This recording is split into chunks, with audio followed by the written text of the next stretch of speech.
Okay, Lisa, for Evermore, when you're playing, the left hand has the low D flat and the high D flat. And then the low G flat with the high D flat. So the left hand thumb is what triggers the right hand to play the melody. And when you do that, I want you to have a double note in the right hand, the D flat and the G flat.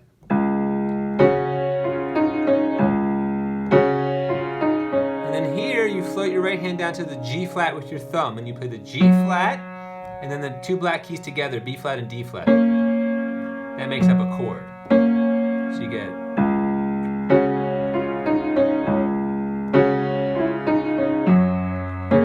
And those also sync up with the left hand.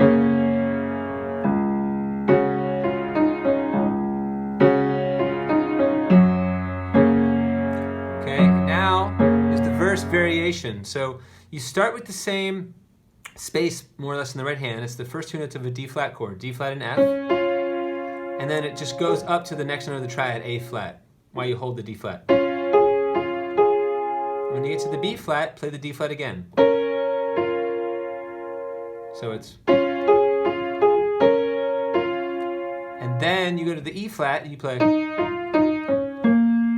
And that's a crossover, so you do E flat, F, E flat, D flat, cross to B flat with your third finger. So...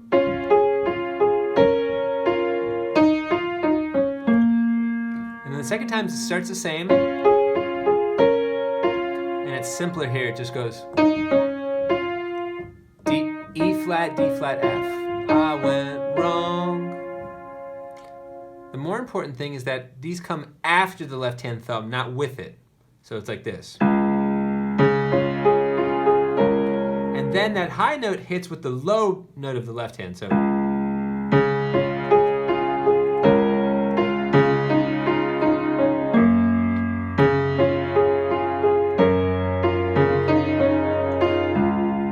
it's a little bit syncopated, but you have a good ear. I think you can figure this out. Together.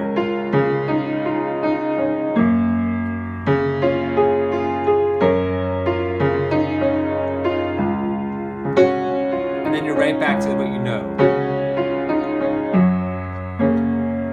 Okay, that's that song. You got to work on your group 3 triads and build confidence. A D flat triad is D flat, F, and A flat. Black, white, black. And minor. You do your arpeggios.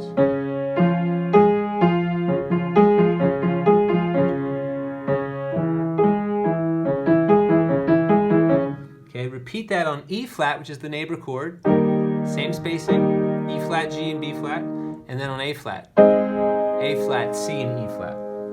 And you can try to work out the 5-finger scales. And you'll see all the notes from the song. Just work the scale out in D flat for this week. D flat, a major and minor. Okay, and then for the practice tips for your other song, make sure that you, let's see. On Don't Be Discouraged, you start with the double note, and then you hit a C and G double note. Come all the way down without hesitation. Then you have that extra double note. Don't be discouraged till you realize. Okay?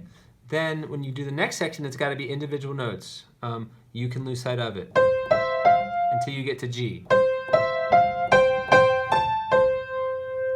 Okay, so let's talk about how that connects. You got to connect that with this in your right hand.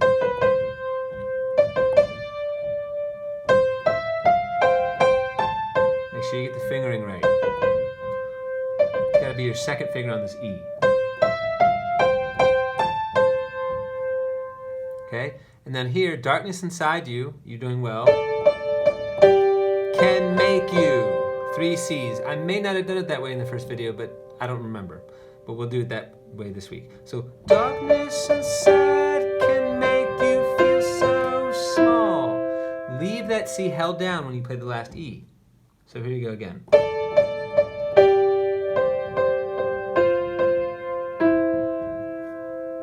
Okay, so integrating the arpeggios. Okay, start with the C1.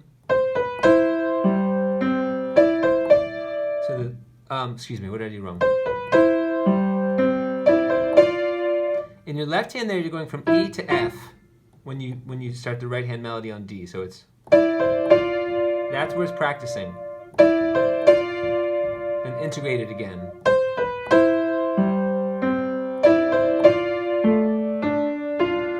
And make that a loop.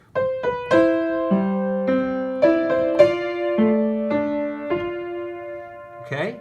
Now here, this is important. You have contrary motion. G to C in the left hand, C to E in the right. So you gotta hammer out that kink and just play it over and over. It's counterintuitive to the brain. Okay, then add the next note, the E and the F. That's a bit dissonant when you play it slow. Okay, then the next one, you just want to practice this chord. 2 notes in the left, 2 notes in the right. Get comfortable with that sound, and then go. Get comfortable with that phrase. And then put it together.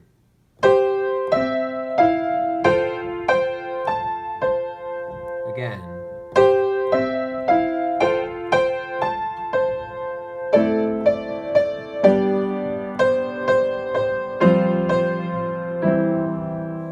Now play that whole phrase.